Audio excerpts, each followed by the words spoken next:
Katy Perry, Migos, who's worse? You decide. Music is dead. I'm wrapped up like a chew toy. I'm still singing my boys. Well into my 30s. This is my most cringeworthy face. Blue balls, a blue apron. This song isn't well done. It's my third crappiest one. After Swish Wishing You're So Gay. Real song. Me not making faces. Live from Wood Forest, it's Beautiful Freaks and Geeks, starring Jenica and Jakob, as well as our respective dogs.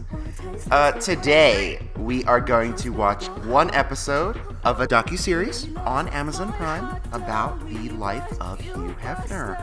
Jenica, what do you know about Hugh Hefner? And a lot of people have a story.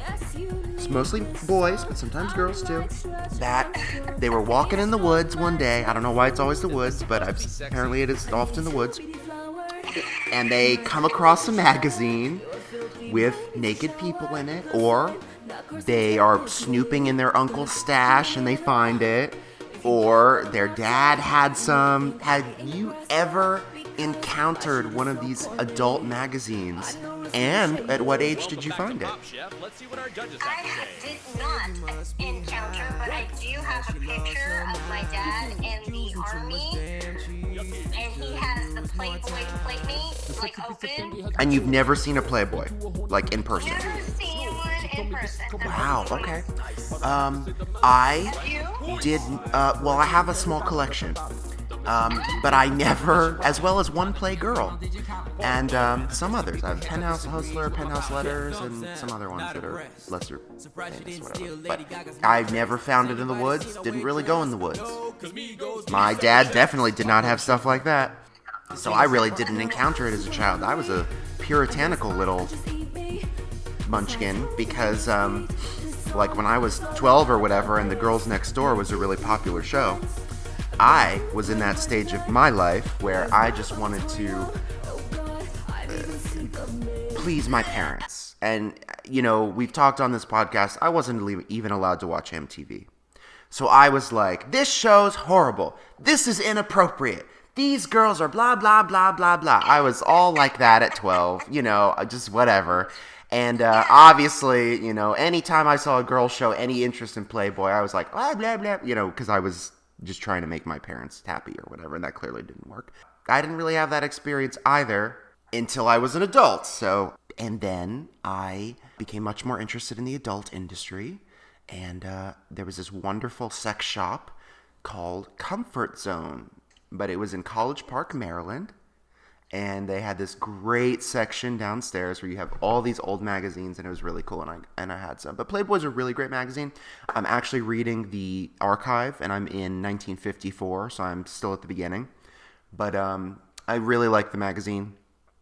People do joke a lot about reading the articles, but there's great stories and cartoons and beautiful pictorials and like jokes and like, you know, reprints from other novels, and then later on, they started doing political articles. So it's just a great magazine in general.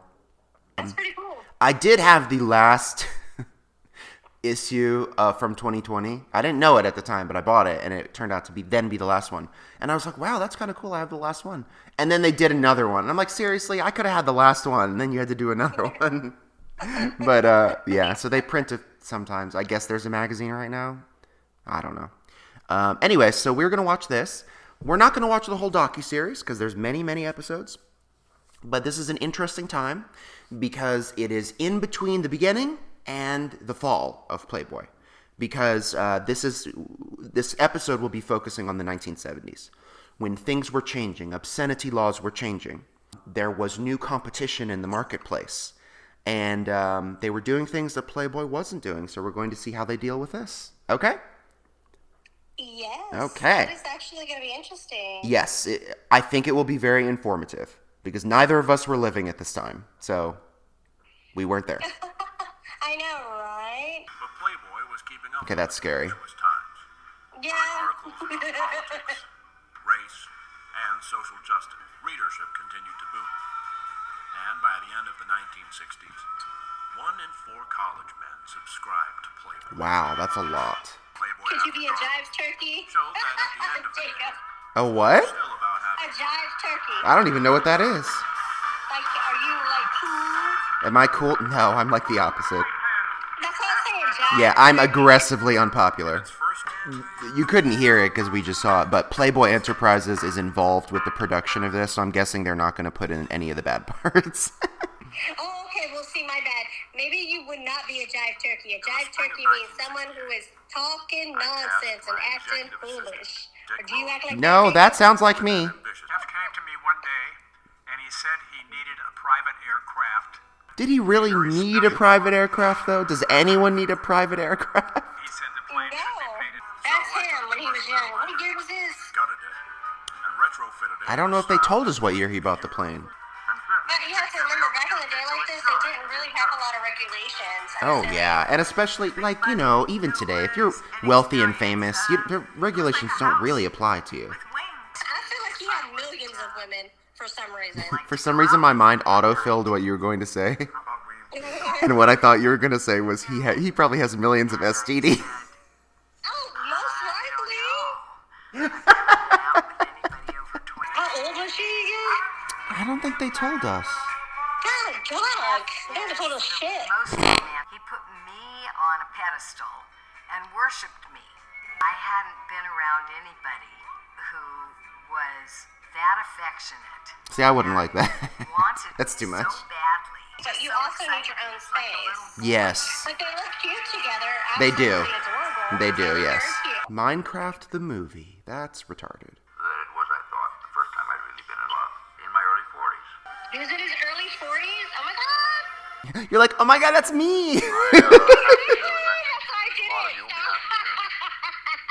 Maybe there's hope for me yet. Maybe I can get a scrum-diddly-umptious man. Hey, as long as you have that pot of gold between your legs, there's hope. Page of the magazine. I'm hoping. With the magazine doing so well, It's so funny, it's Playboy Enterprises and all the guys in the office look really boring. There were so many rules, like when you worked in those clubs, it was horrible. I just want to say we're 15 minutes in, and we have not seen what we were told this episode was about. I was just wondering, I'm like, when are we going to hear about... No, and they're not giving us years either, like a good documentary should. and even London No. was I mean, did they say when Playboy started? Well, I think that was the first episode. Such a great melange of Oh, okay. So it started in December 53, I think? Oh, wow. Before my daddy was born. I really like his film Alice. Alice, with your chalice. Alice, come drink from the chalice. Welcome to your new palace. You know, I was really hoping this would be more about the actual magazine. So this is not meeting your expectations, right? No, because I feel like we were deceived about what this would be about. Yeah. in 1969 when a Uh-oh. publication called Penthouse burst onto the scene and made it its mission to take Playboy down. But there was one thing Penthouse offered that Playboy never had. pubic hair. So scandalous. That had always Only 6 months earlier, the U.S. Supreme Court made a major ruling on obscenity, stating that people could view whatever they wished in the privacy of their home, Yes. effectively loosening obscenity standards in America. They're all depressed and shit as if they don't know they're going to start showing Bush too. Come on. Outsiders that are willing to be much more extreme. Okay, Bush is not extreme. let's just show that out there right now. That's not extreme. This time, apparently. It's just the human body. There's nothing extreme about it. Whether it was They doubled their circulation from 235,000 to over 500,000 in just 1 year. Playboy had started a sexual revolution. But now we were being left behind. But competition from Penthouse wasn't the only opposition I'd faced that year. When the women's movement really comes onto the scene in the late 60s and early 1970s, Playboy was a primary target because Oh my god, did you see that that protester with the weird, creepy bunny mask on? Yeah. that the centerfold images were degrading to I said, women. what is and that? Yeah, that's objectifying. freaking And so creepy. they Okay, we need to stop showing that bunny costume, please. 60s had given rise to a second wave of feminism. feminism. While their predecessors had fought for things like the right to vote, Now they wanted to ban women were fighting magazines. for access to Fantastic. book. Steinem had been a harsh critic of Playboy for many years. In 1963, she even went undercover as a bunny in our New York club, and ultimately writing an article about her experience for Show magazine. I exposed the working conditions at the Playboy Club, which were so horrendous. The feminist movement had made Playboy one of its main targets, and I knew I had to respond. And I felt the best way to explain myself was to speak with Steinem, face to face. So what men do you admire, and why? Well, I've always admired Jack and Robert Kennedy. How about women? What women do you admire? Margaret Mead, very much. Barbie Benson, probably, right? I can feel the awkwardness of that interview, even though we're watching a reenactment. Well, because he was sure about the males, but he wasn't sure about the females. Yeah, which I'm sure was a normal man thing back then. Maybe even today, I don't really know. Although I feel like most men would say their mom, right? Objects. It's as if we were put on a meat hook.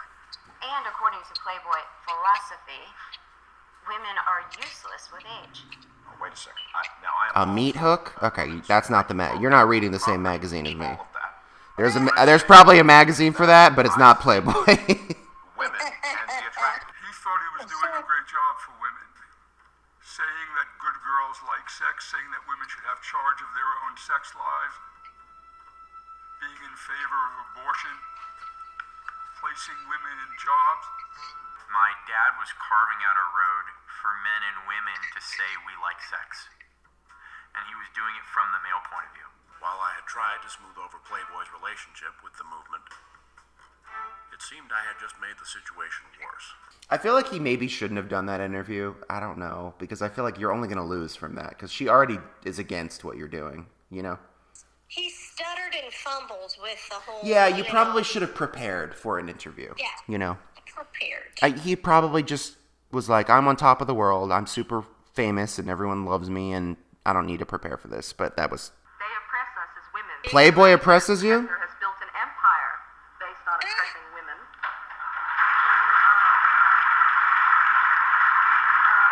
Have you had this reaction before? Make them look like animals, yes. Women aren't bunnies, they're not rabbits, they're human beings. Interesting. Lord, she sounds like she would be real fun at parties. You have a lot bigger fish to fry than Playboy magazine. There is my enemy. He felt quite justifiably that he'd been an ally in a lot of political battles. He didn't understand that there was an element of the feminist movement grappling with sexual imagery, and that part of the women's movement was not going to be happy with Playboy. Yeah, no matter what you did, because it was sexual, they were not going to like it. That's a losing battle right there. So she worked at one of the Playboy clubs, and there were a lot of rules. And I don't think that, I'm assuming they didn't get paid very well. Already, serving food and drinks is not like a great job. And then, you know, of course, you have to be thin. You have to stay thin, you know, fit in this costume, wear heels, and serve drinks. And then there was all these rules and stuff. And, you know, you had to look like great all the time. I feel like posing in the magazine was a good opportunity, not for the sense of getting, it didn't really help anyone's career, but I think the photos turned out really well, and they could pay well from what I've heard, but like from what I've read, working in the actual clubs didn't seem like it was that great of an opportunity. No. And if you're expected to look 10 out of 10 every day in your job, I feel like you should get paid more for that. And you're not able to eat what you want. You gotta stay Correct. Clean, so that means Yep. you gotta be working out, staying trim, and all this other stuff. And they're like paying you how they pay the regular Joe Schmo down the road. Fuck no, Jacob. That would piss me off. But there was a lot of women that did it, I think, for the cred, you know, for the credentials. Yeah, and I guess a lot of people were like, oh, maybe someone will come into the casino and discover me, you know, stuff like that. Okay, so you couldn't date customers. I think that's unfair because that's controlling your personal life. Appearance standards, we talked about that. You had to follow strict guidelines, obviously. Oh, Jesus. Well, if I was a woman, I couldn't do this job, even if I did look 10 out of 10. They were required to be able to identify 143 brands of liquor and know how to garnish 20 cocktail varieties. Fuck that. How well are you actually paying these hoes? Yeah, you're asking a lot. Yeah, if I'm going to suffer through this, through these outfits, through some man's, groping or gestures, I better be able to fucking date a customer. Yes. Or, somebody find me or better pay. I mean, part of the reason that some of those women were probably looking for that job and going to that job is because on the off chance they might meet some wealthy gentleman who could take them out of it, You are paying for the aesthetic. Yes. And I think they use that. It seems, I don't want to say property, but it seems like they were treating them like property. All of these low wage jobs, not just the ones that make money from sexuality, but all of them, we're just cattle to these people, This did not answer your question because you thought it was going to be completely different. What are your thoughts on what this episode was supposed to answer for you? Well, they talked about it a little bit, but going in, what I had expected was to focus on the magazine. The obscenity laws relax, Penthouse comes out, and they have to, it's very successful, and they have to respond. And they get, we could see some of that. They were stressed, all these business meetings, Penthouse showed Bush. But now I'm thinking back to this, I got distracted by the feminist stuff, but they didn't show us how Playboy responded at all. No. Did they show Bush? Did they continue to not show Bush? Did they bring in some other gimmick? That didn't answer any of my questions about how Playboy went into the 70s at all. And I don't even have any issues from the 70s, so I really don't know. So that didn't answer my questions. I feel like most of this episode was not about what they said it was going to be about. And some of it was interesting material, like the political stuff, but a lot of it was irrelevant.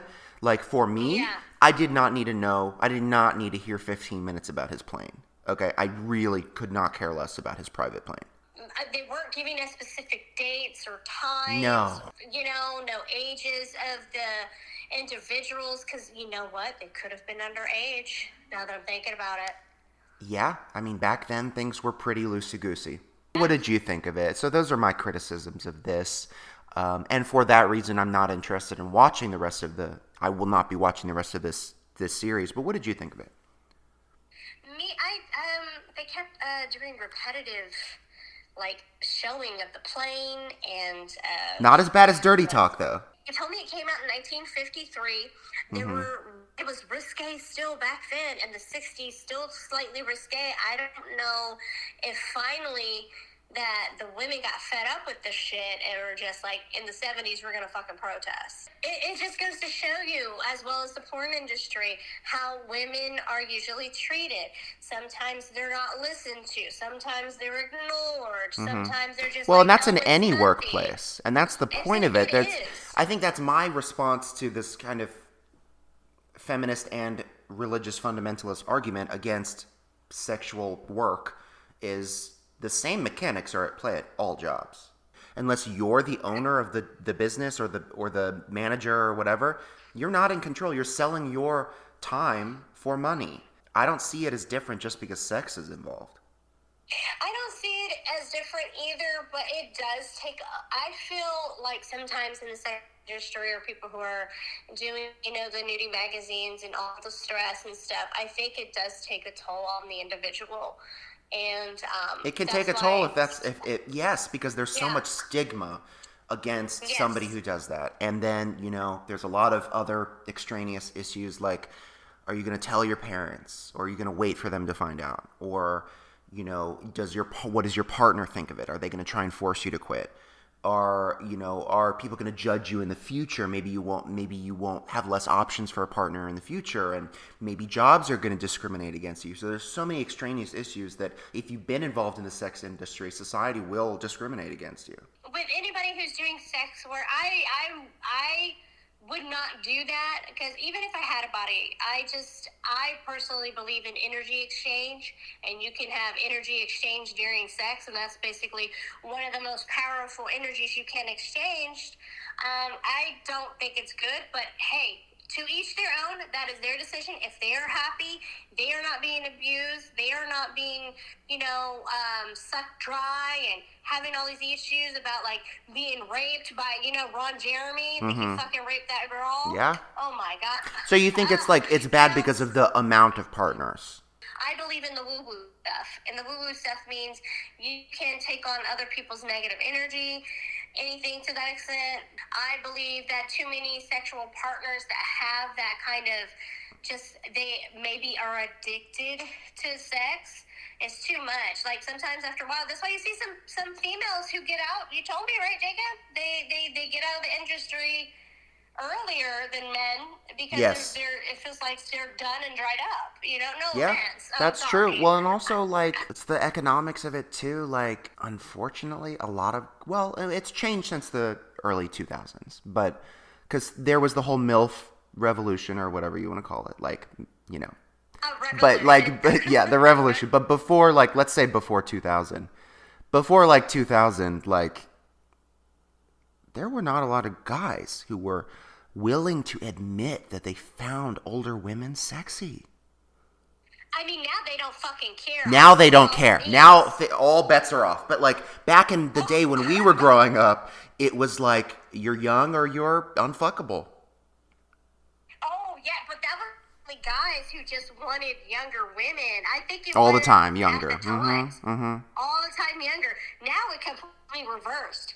Because not only are women looking younger in their 40s and 50s.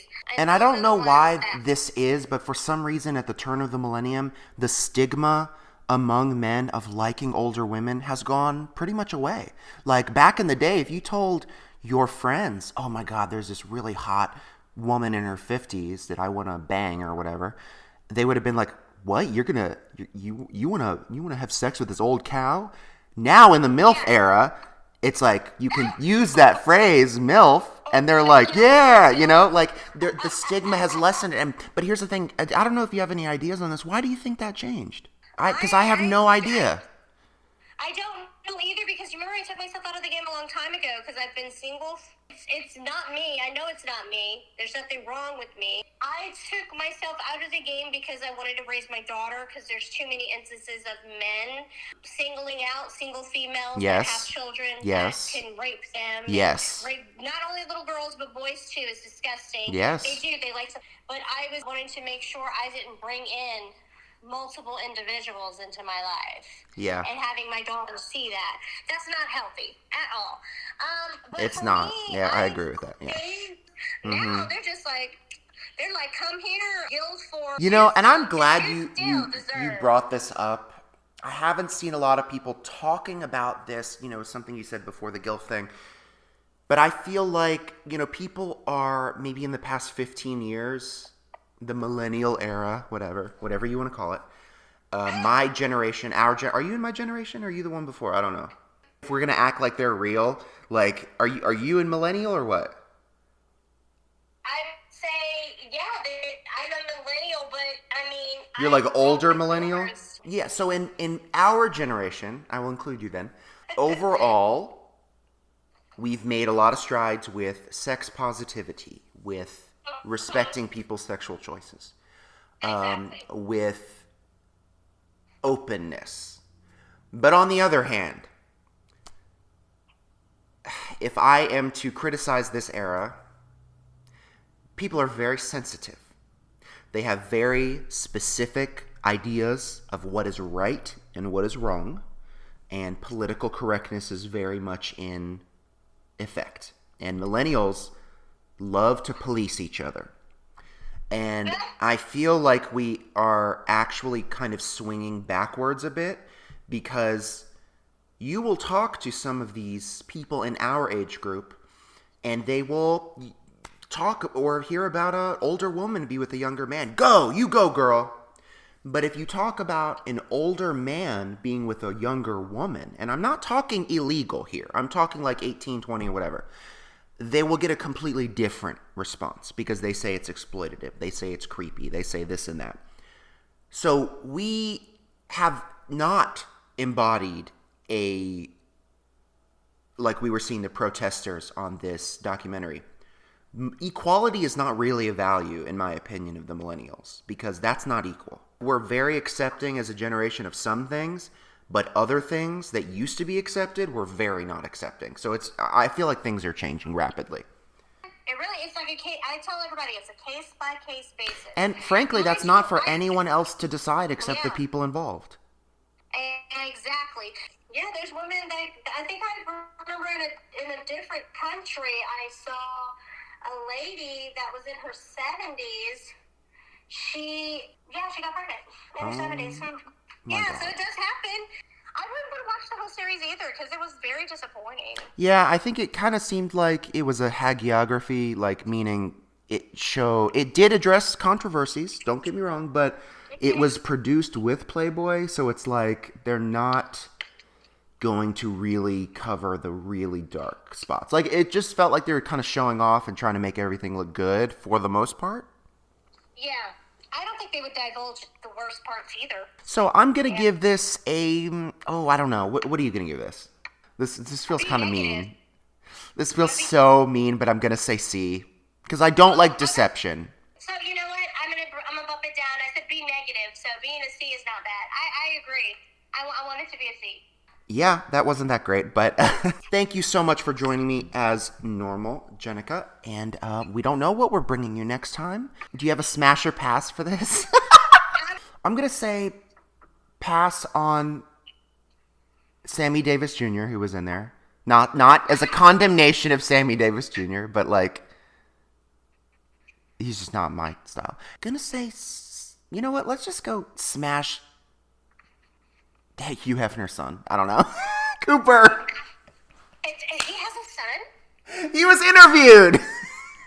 I didn't pay attention. Well, it would be great if you could pay attention while we're filming. No. I'm going to pass on Hugh Hefner. And let's see, who was in He'd probably there? want to fuck you in the ass, too. No, you're not his type. He likes these really thin girls, yeah. Trying to say I'm fat. Well, do you want to tell the podcast what you look like? I got too much junk in the trunk. You got way too much junk in the trunk for Hugh Hefner.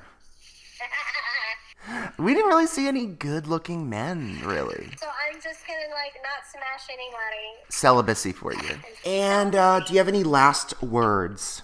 Read the contract if you're fucking doing Playboy. Yeah, read the contract when you're doing anything.